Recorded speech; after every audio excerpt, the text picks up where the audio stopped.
नजर आ रही है 804।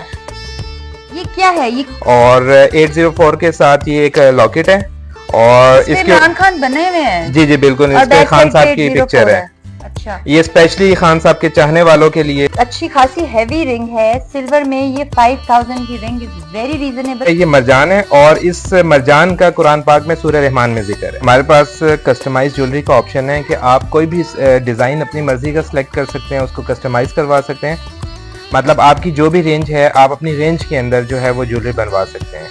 जो लोग हैं वो आपको प्राइस बताएंगे और आप उस प्राइस के अंदर उन्हें उनकी जो चीज है, रिक्वायर्ड चीज, वो बना देंगे। किसी शॉपकीपर से कोई ज्वेलरी लेते हैं तो वो बेसिकली 21 कैरेट कहते हैं, बट वो होती नहीं है।